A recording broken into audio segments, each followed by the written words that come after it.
하나님 말씀 보시겠습니다. 고린도전서 13장입니다. 고린도전서 13장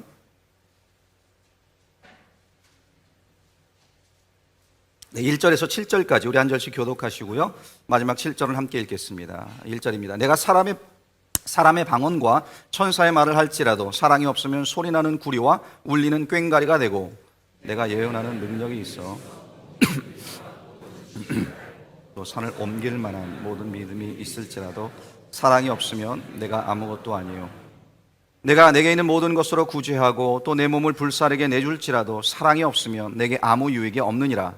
사랑은 오래 참고 사랑은 온유하며 쉬게 하지 아니하며 사랑은 자랑하지 아니하며 교만하지 아니하며 무례히 행하지 아니하며 자기의 유익을 구하지 아니하며 성내지 아니하며 악한 것을 생각하지 아니하며 우리를 기뻐하지 아니하며 진리와 함께 읽습니다. 모든 것을 참으며 모든 것을 믿으며 모든 것을 바라며 모든 것을 견디니라. 아멘. 네, 옆에 분에게 이렇게 한번 인사했으면 좋겠습니다. 주 안에서 사랑합니다. 네, 사랑합니다. 사람은 죽을 때까지 배워야 한다라는 말이 있습니다. 여러분들 들어보셨을 텐데 그만큼 우리는 아는 것 같지만 모르는 것이 참 많다는 거예요. 또 알아도 잘못 알고 있는 것들이 있고요. 또 한때 알았지만 지금은 잊어버리고 사는 것들도 많이 있다는 겁니다. 그래서 우리는요, 이 배워서 알아야 하고 이 배우며 살아가야 하는 거예요. 이 배운 것을 또 실천하는 그런 모습이 우리의 삶 가운데 있어야 하는 겁니다. 이 대부분의 악기들은 조율을 필요로 합니다. 피아노나 바이올린과 같은 그런 악기에서 음이 잘못 나올 때 이 조율을 통해서 그 음을 바로잡는 것이 필요합니다.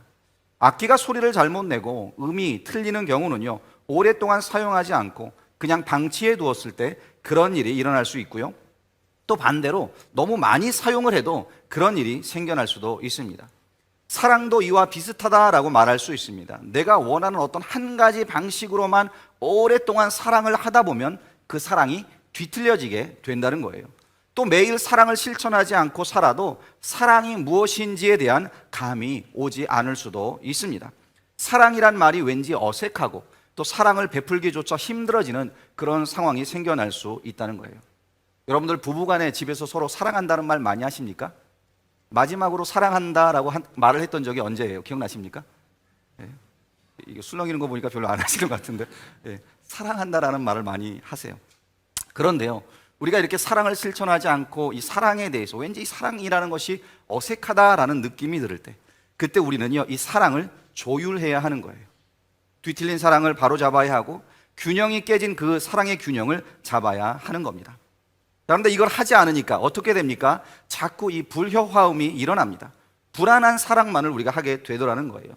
내가 누군가 사랑한다라고 생각은 하는데 그럼에도 불구하고 자주 다투게 되고 오히려 상처를 주는 그런 일들이 생겨난다는 거죠. 자, 그러면 여러분 혹시 사랑을 배워보신 적이 있으십니까? 배우셨다면 누구에게 어디서 배우셨습니까? 우리는 보통 이 사랑에 대해 이야기할 때 대부분 부모님을 통해 사랑을 받았고 또 부모님을 통해 사랑을 배웠다라고 이야기합니다. 그러나 자세히 우리의 삶을 들여다보면요, 우리는 사랑을 배우기 위해 노력한 적이 별로 없다는 거예요. 많은 노력을 하지 않습니다. 왜냐하면 많은 경우 사랑은 본능적인 것이다 라고 생각을 하고 감정적인 것이고 또 저절로 되는 것이다 라고 우리가 생각을 하기 때문에 그렇다는 겁니다. 그래서 사랑을 배워야 한다라는 필요도 느끼지 못하고 그런 생각조차 하지 않는다는 거죠. 자, 그런데 여러분, 사랑이 과연 본능적인 걸까요? 어떻게 생각하십니까? 우리의 본능은요, 사실 사랑보다 미움에 더 가깝습니다. 그래서 사람을 그냥 가만히 놔두면 우리는 사랑하기보다는 오히려 더 미워하며 살기 쉬운 그런 존재라는 거예요. 오히려 더 쉽게 질투하고 분쟁하고 다투는 일에 더 익숙한 것이 우리의 본능입니다. 자, 그러면 사랑은 감정일까요? 사랑을 감정이라고 거의 생각하지만 이 사랑은 감정 이상의 것입니다. 감정을 뛰어넘는 거예요. 감정에만 머물러 있으면 그 사랑은 이기적인 사랑이 됩니다. 그래서 자꾸 다투게 되고 불협화음이 생기고 상처를 주게 된다는 거죠.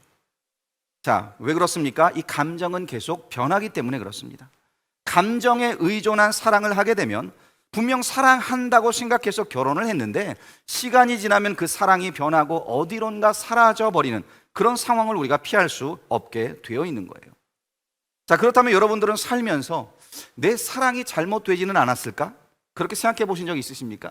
내가 사랑한다고 하는데 내 사랑하는 방법이 무언가 잘못되지는 않았는가? 자식들에 대한 내 사랑은 항상 옳고, 부부간에도 내 사랑은 항상 옳다고 생각하고, 또 내 사랑을 계속 주장하다 보니까 오히려 우리는요, 엉뚱한 사랑을 하게 될 때도 있더라라는 겁니다. 그런데 이 사랑을 이야기할 때요, 사랑은 옳고 그름의 문제는 아닙니다. 내가 옳으냐 상대방이 옳으냐 그것을 따지는 것이 아니라는 거예요. 그것을 따지기 시작할 때 이미 그것은 사랑이 아닌 겁니다. 왜 그렇습니까? 사랑은 내가 무엇을 주고받느냐의 문제가 아니라, 사랑은 내가 얼마나 더 줄 수 있느냐를 생각하는 것이기 때문에 그렇습니다. 자, 부부간에 나는 당신을 사랑하는데 왜 당신은 나를 사랑하지 않아? 나를 위해 해준 것이 무엇이냐라고 이야기하는 것. 아니면 자녀들에게도 나는 너희들을 사랑했는데 너희들은 나한테 해준 것이 무엇이냐라고 말하는 것. 만약에 이런 이야기를 한다면 그것은 더 이상 사랑이 아니라는 거예요. 사랑은 기브 앤 테이크가 아니기 때문에 그렇습니다. 사랑은 그냥 주는 겁니다. 자, 세상에서 모든 사람들이 이 사랑받기를 원하고요, 세상에서 또 제일 많이 듣고 제일 많이 사용하는 말, 그것은 아마 이 사랑이라는 말일 겁니다. 그럼에도 또 가장 행하기 어렵고 말하기도 어려운 것, 그것 또한 사랑이다라는 거예요. 자, 여러분들은 어떠십니까? 사실 저도 이 앞에서 이 사랑이다, 사랑에 대해서 말하고 있지만 사랑을 잘 실천하는 사람은 아닙니다. 저 또한 사랑을 실천할 줄 몰라서 가족들에게 아픔을 주고 상처를 줄 때가 있습니다. 목회를 하면서도 모든 성도님들을 향한 사랑이 부족하다라는 것을 절실하게 느끼며 좌절하는 것이 사실 제가 가지고 있는 모습입니다.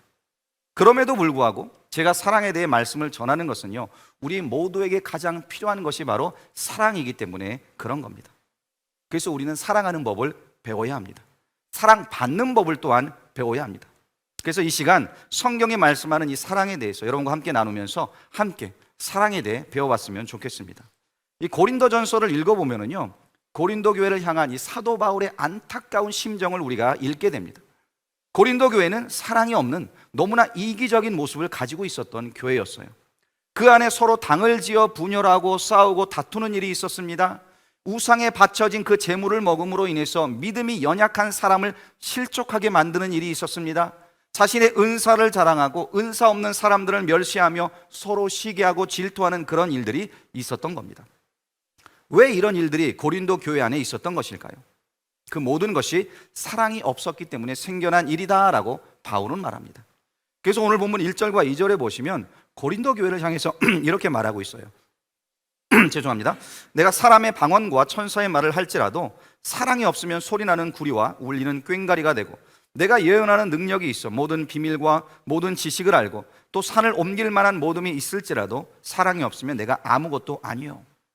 방언을 말하고 천사의 말을 하고 예언하는 능력이 있고 하늘의 비밀을 알고 산을 옮길 만한 믿음이 있고, 여기까지 보면 고린도 교회는 영적으로 나무랄 것이 없는 교회였어요. 은사가 있고 능력이 있는, 사역이 있는 그런 교회였습니다. 근데 2절 뒤에 뭐라고 말합니까? 사랑이 없으면 아무것도 아니요. 3절 끝부분에 가서도 사랑이 없으면 아무 유익이 없느니라. 그러니까 사랑이 없으면 그것들이 아무것도 아니라는 거예요. 이 말은요, 교회에서 아무리 여러 가지 일을 한다고 해도 그 안에 사랑이 담겨 있지 않으면 아무런 유익이 없다라는 겁니다.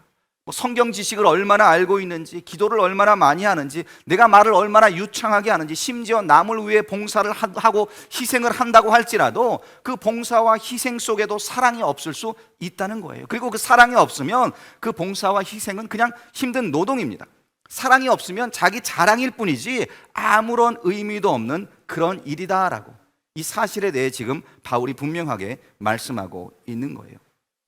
사랑이 없다는 거는요, 여러분, 내가 하는 모든 일 그 앞에 마이너스를 붙이는 것과 같습니다. 이 숫자 앞에다 마이너스를 붙이면 어떻게 됩니까? 숫자가 커지면 커질수록 그 가치는 더 밑으로 떨어지는 거예요. 그렇죠? 이 마이너스 100이라고 우리가 말하면 0보다도 못한 겁니다. 0 밑에 있는 거예요.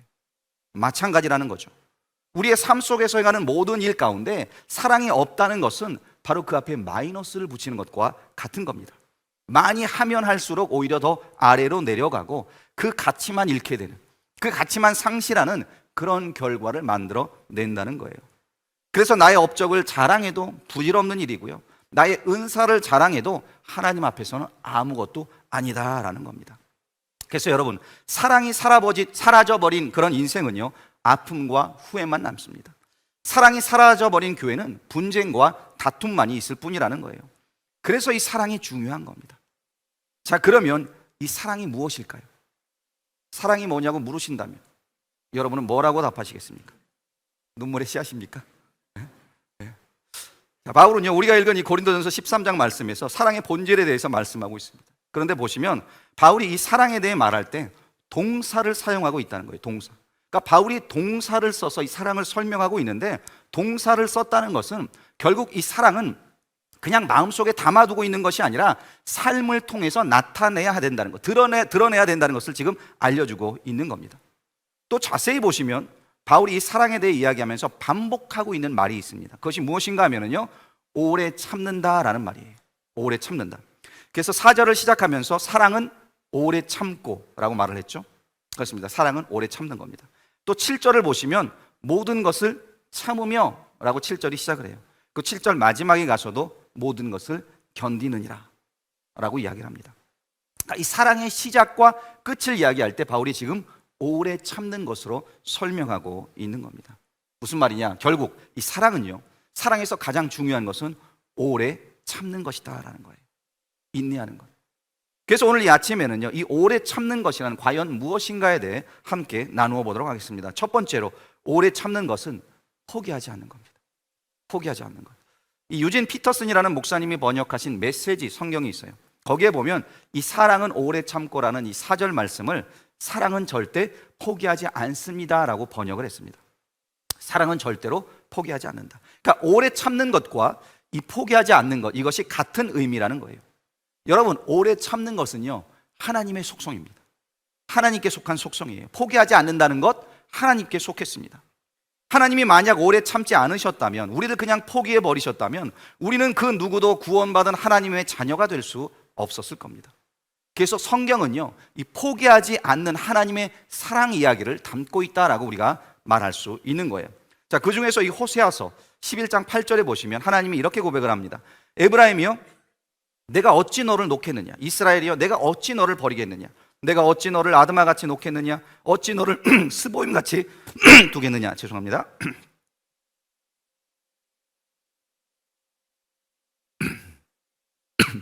내 마음이 내 속에 돌이키어 나의 긍휼이 온전히 불붙듯 하도다. 지금 이 구절은 이스라엘 백성들을 향한 하나님의 그 애끓는 마음을 보여주고 있는 겁니다. 이스라엘 백성들은 하나님을 외면하고 멋대로 살았습니다. 그렇게 하나님의 마음을 찢어놓았습니다. 하나님의 말씀에 순종하지 않아서 동쪽으로 가라 하면 서쪽으로 갔습니다. 청개구리처럼, 마치 청개구리처럼 그렇게 이스라엘 백성들이 살았다는 거예요. 근데 하나님께서 뭐라고 말씀하십니까? 저들을 향해 여전히 나는 너를 포기하지 않았다라고, 나는 너를 버리지 않았다라고 말씀하고 계신 겁니다. 그 여러분, 이 말씀은요, 우리에게 또한 주시는 말씀이에요. 우리를 향한 하나님의 사랑은 포기하지 않는 사랑입니다.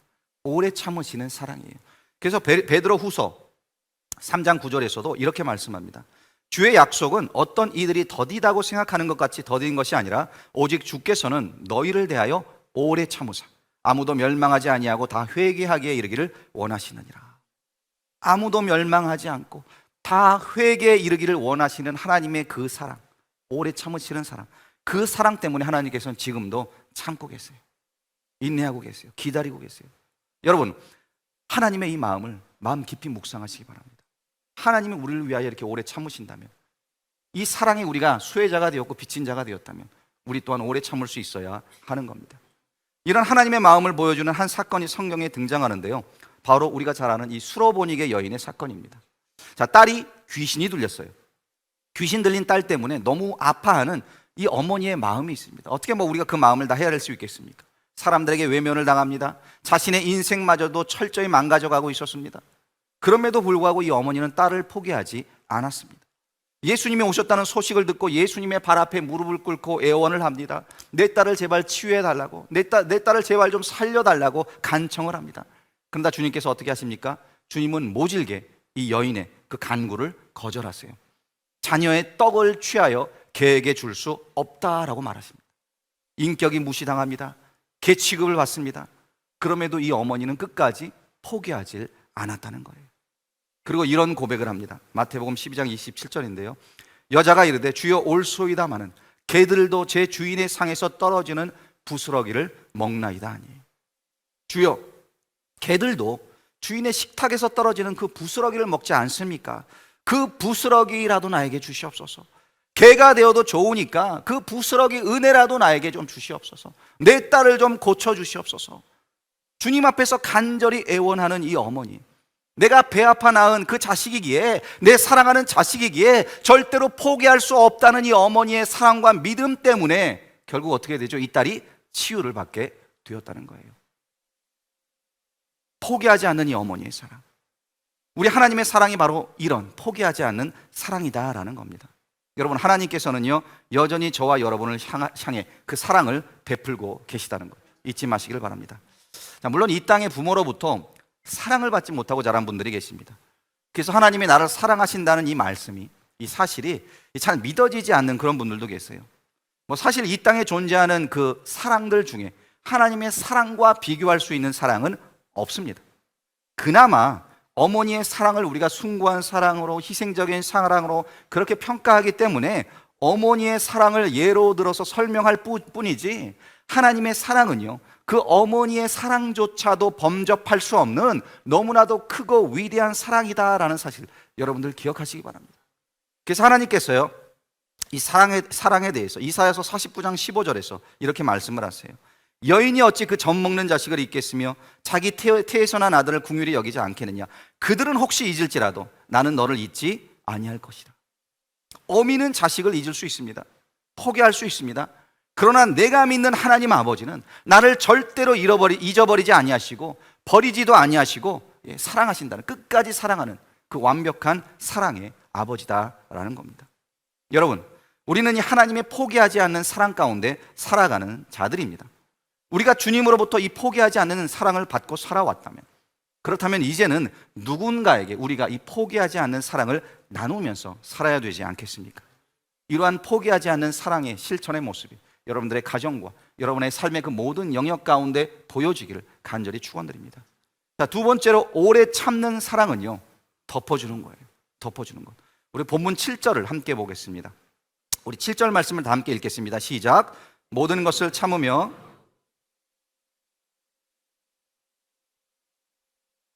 여기 보시면 모든 것을 참는다라고 말씀을 했어요. 이 참는다, 7절에 나오는 이 참는다라는 말은요 헬라 말로 스테고라는 말입니다. 스테고. 그리고 이 말의 의미는 덮는다예요. 덮는다. 그러니까 사랑은 다른 사람의 허물을 들추어내는 것이 아니라 그 허물을 덮어주는 겁니다. 숨겨주는 것이고 용서해 주는 것을 말하는 겁니다. 아마도 사랑은 블랙이란 제목의 책이 있습니다. 이 책에 보면은요, 이 어머니에게 보낸 그런 편지의 형식으로 쓰여진 에세이집인데 이런 말이 나와요. 좋은 일은 더 좋게 보고, 안 좋은 일은 못 본 듯 눈 감아주고, 좋은 말은 더 좋게 듣고, 안 좋은 말은 못 들은 듯 흘려 듣거라. 이 말을 요약하면 무엇일까요? 그것은 바로 사랑은 덮어주는 것이라는 거예요. 덮어주는 것. 이 덮어주는 것은요, 감추고 숨기고 속이다 그런 뜻이 아닙니다. 그 사람에게 깨닫고 회개하고 치유받을 수 있는 시간을 주는 거예요. 그 사람을 보호하는 겁니다. 그래서 7절을 다시 보시면 모든 것을 참으며, 그 다음에 이어서 뭐라고 말하냐면 모든 것을 믿으며 라고 되어 있어요. 그냥 무작정 참고 덮어주는 것이 아니라 믿으며 참아주는 겁니다. 믿으며 덮어주는 겁니다. 그 사람이 믿을만해서 우리가 믿어주는 것이 아니라 우리가 믿는 하나님이 그 사람을 바꿀 수 있기 때문에, 우리가 믿는 그 하나님이 그 사람을 통해 역사할 수 있기 때문에 하나님을 믿는 그 믿음으로 그 사람도 믿어주고 덮어주고 참아주는 거죠. 그래서 여러분, 사랑은요 항상 막아주는 겁니다. 상처와 연약함을 덮어주는 것, 보호하는 것, 들추어내는 것이 아니에요. 그 사랑이 바로 오래 참는 사랑이라는 겁니다. 그런데 우리의 사랑은 어떻습니까? 우리의 사랑은 오래 참지 못하는 것 같습니다. 덮어주기보다는 드러내기를 잘합니다. 누군가 실수하고 잘못한 것을 알게 되면 마치 이 스피커가 된 것처럼 여기저기 소문을 내고 다니는 것이 우리가 가지고 있는 이 사랑의 한계라는 거예요. 그런데 그것은 여러분 기억하시기 바랍니다. 사랑이 아닙니다. 사랑이 아닙니다. 그래서 잠언 17장 9절에도 보면 이런 말씀이 있어요. 허물을 덮어주는 자는 사랑을 구하는 자요, 그것을 거듭 말하는 자는 친한 벗을 이간하는 자니라. 그러니까 허물을 덮어주는 게 사랑이지, 친구의 허물을 자꾸 말하는 것, 그거는 사랑이 아니라는 겁니다. 또 베드로전서 4장 8절에도 무엇보다 뜨겁게 서로 사랑할지니 사랑은 어떻게 한다고요? 허다한 죄를 덮느니라. 덮느니라. 사랑은 허다한 죄를 덮는다라고 말씀하고 계세요. 그래서 여러분, 진정한 사랑은요, 덮어주는 사랑입니다. 예수님께서도 십자가의 죽으심으로 어떻게 하셨죠? 우리의 죄와 허물을 덮어주셨습니다. 그 보혈로, 예수님의 피로 덮어주셨어요. 사람들은 자꾸 이 나의 죄를 드러내려고 합니다. 나에게 창피를 주고 나를 비웃고 나를 조롱하고 뒤에서 욕하고 정죄해서 어떻게 해서든지 나를 끌어내리려고 합니다. 그러나 예수님께서는 나의 그 모든 것을 덮어주셨어요. 나를 용서해 주셨어요. 십자가의 보혈로 덮어주셨습니다. 이 덮어주신 그 사랑 때문에 오늘 저와 여러분이 이곳에서 하나님을 예배할 수 있다라는 사실 기억하시기 바랍니다. 국민일보예요. 좀 오래됐는데 허물을 덮어주는 자라는 제목으로 소개된 이야기가 하나 있습니다. 자, 어느 한 교회에서 가족 찬송 경연대회가 열렸습니다. 그런데 한 집사님 가족이 나와서 찬송을 하다가 가사가 틀린 겁니다. 교인들은 깔깔대고 웃었고 이 가사를 틀린 집사님은 얼굴이 홍당무가 되어서 이 자리에 돌아와 앉아서는 고개를 들지는 못하고 있었습니다. 근데 바로 이어서 그 다음 이 목사님 가정이 나와서 찬송을 부르는 순서였어요. 근데 이 목사님도 가사가 틀린 겁니다. 다시 교인들은 깔깔깔 웃고 좋아했습니다. 근데 사모님과 자녀들은 왜 틀렸냐고 목사님을 째려보았죠. 자, 시간이 흘러서 이 목사님이 돌아가셨습니다. 장례를 마치고 이 교회 장로님들이 목사님의 유품을 정리하다가 일기장 하나를 발견했습니다. 그 일기장에 그날 있었던 이야기가 적혀 있었어요. 가족 찬송 경연대회가 있었다. 김 집사가 찬송을 부르다 틀려서 교인들이 다 웃었는데 김 집사가 너무 무안해했다. 분위기가 이상해지는 것 같아 다음 차례로 우리 가족이 찬송을 부를 때 나도 일부러 틀려주었다. 다시 교인들은 깔깔대며 웃었다. 그때 슬쩍 김 집사를 보니 목사님도 가사를 틀릴 수가 있구나라고 생각하고 안도하는 것 같았다. 오늘도 작은 일로 한 영혼을 위로해 줄 수 있어서 기쁜 하루였다. 여러분, 이것이야말로 덮어주는 사랑이 아니겠습니까? 덮어주는 사랑은 누군가의 잘못으로 인해 그것을 웃음거리를 삼거나 그것이 아니라 오히려 내가 그 자리에 같이 서줌으로 그것을 덮어주는 거. 덮어주는 거. 덮어주는 사랑은요, 사람으로 하여금 안심하게 합니다. 덮어주는 사랑은 사람으로 하여금 희망을 갖게 합니다. 덮어주는 사랑은 새로운 출발을 가능하게 한다라는 거예요. 그래서 이 덮어주는 사랑이 우리에게 위로가 됩니다. 위로가 됩니다. 나를 믿어주고 나와 함께하는 사람이 옆에 있다라는 그 사실을 알려주기 때문에 이 덮어주는 사랑은요, 한 사람을 변화시켜 나아갈 수 있다는 거예요. 그런데 이 덮어주는 사랑에 반대되는 사랑이 또 있죠. 그것은 지적하는 사랑입니다. 지적하는 사랑. 지적하는 사랑이란 사랑이라는 이름으로 상대방에게 아픔을 줍니다. 사랑이라는 이름으로 상대방을 판단합니다. 사랑이라는 이름으로 상대방을 정죄합니다. 본인은 늘 옳고 정의롭다라고 생각을 하고 있기 때문에 자기의 생각대로, 자기의 방식대로 사람을 바꾸려고 합니다. 그래서 관계가 위태로운 이런 부부를 보면은요, 계속 서로 지적하는 모습을 보이고 있어요. 병든 공동체도 마찬가지죠. 공동체가 병이 들면 서로의 허물을 들춰내고 지적하는데 목숨을 걸더라는 겁니다. 어쩌면 이 지적하는 사랑 때문에 우리의 가정이 아플 수도 있습니다. 지적하는 사랑 때문에 우리의 관계가 아플 수도 있다는 거예요. 자, 여러분의 가정은 어떻습니까? 부부간의 사이는 어떠십니까? 처음 사랑에 빠졌을 때는 상대방의 허물이 있었는데도 불구하고 보이질 않습니다. 눈에 콩깍지가 씌어서 보이질 않을 수도 있고요. 그런데 시간이 흐르면서 그 콩깍지가 벗겨지면 보이기 시작하는 거예요. 단점이 보이고 허물이 보입니다. 그러면 그 잘못을 지적하기 시작을 합니다. 그리고 내가 원하는 대로 그 사람을 자꾸 바꾸려고 합니다. 과거의 일까지 들먹이면서 과거의 잘못까지 다 들추어냅니다. 그리고 다투고 싸우고 분쟁하게 되더라는 거예요. 그러나 여러분 기억하시기 바랍니다. 만약 하나님께서 우리의 그 과거의 죄악과 허물을 다 기억하시고 낱낱이 다 들춰내셨다면 우리는 살아남을 수 없습니다.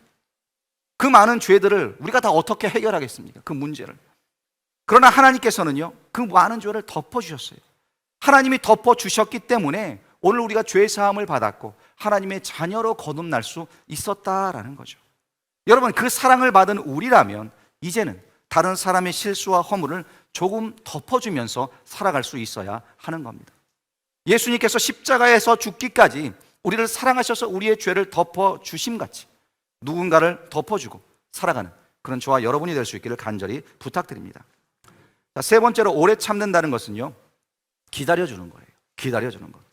4절에서 사랑은 오래 참고라고 했는데 여기서 사용된 이 오래 참는다라는 말은요, 7절에 기록된 모든 것을 참으며라는 말과는 다른 말을 지금 사용하고 있습니다. 그래서 7절에는 스테고, 덮는다라는 말이 사용되었다면 여기 4절에서는 마크로수메오, 기다린다라는 말이 사용되고 있습니다. 이 말은요, 인내를 가지고 오래 기다린다라는 것을 말하는 거예요. 그래서 사랑에는요, 지름길이 없습니다. 빨리 가는 게 없습니다. 기다려야 합니다. 3초만 기다려보자라는 글이 있어요. 3초만 기다려보자. 엘리베이터를 탔을 때 닫기 버튼을 누르기 전에 3초만 기다리자. 정말 누군가 급하게 달려오고 있을지 모른다. 출발 신호가 떨어졌는데도 앞차가 서 있다면 경적을 울리지 말고 3초만 기다려주자. 그 사람은 인생의 중요한 기로에 갈등에 서 있을지도 모른다. 내 차 앞으로 끼어드는 차가 있다면 3초만 서서 기다리자. 그 사람 아내가 정말 아플지 모른다. 친구와 헤어질 때 그의 뒷모습을 3초만 보고 있어주자. 혹시 그놈이 가다가 뒤돌아봤을 때 웃어줄 수 있도록. 정말 화가 나서 참을 수 없을 때 3초만 고개를 들어 하늘을 보자. 내가 화낼 일이 보잘것 없지 않은가. 죄짓고 감옥 가는 사람을 볼 때 욕하기 전에 3초만 생각하자. 내가 그 사람의 환경이었다면 어떻게 되었을까. 아이가 잘못을 저질러 울상을 하고 있을 때 3초만 말없이 웃어주자. 잘못을 뉘우치며 내 품으로 달려올지도 모른다. 자, 여러분들은 얼마나 기다리며 사십니까? 사랑은요, 기다려주는 겁니다. 그런데 우리는 기다리지 못합니다. 처음에는 기다리는 듯 하다가 시간이 지나면 자꾸 조급해지고 불안해지는 겁니다. 더 이상 내가 상황을 통제할 수 없다는 생각이 들면 우리는 폭발하고 만다는 거예요. 그런 의미에서 기다리지 못한다라는 것, 내가 상황을 통제하려고 하는 그것은요, 교만이고 불신앙입니다. 다시 말하면 하나님의 능력과 하나님의 인도하심을 온전히 믿지 않기 때문에 내가 그 상황을 통제하려고 한다는 거예요. 그래서 기다린다는 것은 하나님께 소망을 두는 겁니다. 철저하게 하나님을 믿고 하나님을 의지하며 신뢰한다는 겁니다. 그리할 때 우리는 기다리는 사랑을 할 수 있게 되는 거죠. 내 삶이 뜻대로 되지 않는다 할지라도 하나님께서는 여전히 내 삶을 인도하고 계신다라는 그 믿음이 있을 때 우리는 기다릴 수 있습니다. 그게 믿음입니다. 그게 사랑입니다. 예수님께서 어떻게 그 십자가의 참혹한 고통을 참고 기다릴 수 있었겠습니까? 그것은요, 하나님 아버지의 신실하심을 온전히 믿었기 때문에 가능했다는 거예요. 그래서 히브리서 기자는 말합니다. 히브리서 12장 2절에 보면 믿음의 주여 또 온전하게 하시는 이인 예수를 바라보자. 그는 그 앞에 있는 기쁨을 위하여 십자가를 참으사 부끄러움을 개의치 아니하시더니 하나님 보좌 우편에 앉으셨느니라. 그렇습니다. 우리가 믿는 예수 그리스도는 십자가의 조롱과 멸시 천대를 참고 기다리셨습니다. 어떻게 그렇게 하실 수 있었습니까? 그 후에 있는 기쁨, 죄인들을 구원하는 그 기쁨 때문에 참고 기다리셨다라는 거예요. 아버지의 신실하심을 믿으셨기 때문에 참고 기다리셨다는 겁니다.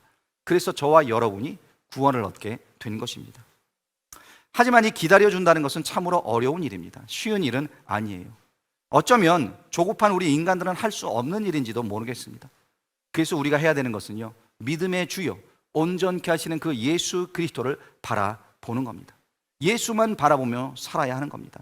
예수로 하여금, 예수님이 우리로 하여금 그런 사랑을 할 수 있도록 만들어 주시기 때문에 예수님을 품고 성령을 품고 주께서 나에게 주신 그 사랑을 실천할 수 있도록 하나님께서 나를 도와주셔야 한다는 거죠. 그래서 날마다 매일매일 주님 앞에 나아가 주님의 그 사랑을 우리가 체험해야 합니다. 그 사랑을 기억하고 묵상하고 그리할 때 그 사랑을 실천할 수 있다라는 겁니다. 나를 통해서도 누군가에게 그 주님의 사랑이 전달되게 할 수 있는 거예요. 그래서 엄밀히 말하면 사랑은요, 내가 하는 게 아닙니다. 왜냐하면 내가 할 수 있는 사랑은 없습니다. 내 안에 계신 예수 그리스도께서 하시는 겁니다. 그래서 날마다 여러분들 주님 앞으로 나아가야 하는 거예요. 예수님의 사랑에 깊이 더욱더 우리가 빠져들어야 하는 겁니다. 그래야지만 우리 또한 누군가를 사랑할 수 있는 거예요. 하나님의 사랑은 기다리는 사랑이었고 그 사랑으로 말미암아 오늘도 주님은 우리와 함께 하십니다. 여러분들의 배우자를 조금만 더 기다려 주십시오. 여러분의 자녀들을 조금만 더 기다려 주십시오. 여러분의 친구들 조금만 더 기다려 주십시오. 내가 기다릴 수 있다면 그 기다림이 바로 사랑이기 때문에 그렇습니다. 하나님이 나를 위해 참으신 거에 비하면 우리가 기다리는 것은요 아무것도 아닙니다. 근데 우리가 그 사랑의 수혜자가 되었다는 거예요. 기억하시기 바랍니다. 오래 참는 사랑은 포기하지 않습니다. 오래 참는 사랑은 덮어줍니다. 오래 참는 사랑은 기다려줍니다. 이렇게 오래 참는 사랑을 실천할 수 있는 우리 모두가 될 수 있기를 주님의 이름으로 축원드립니다.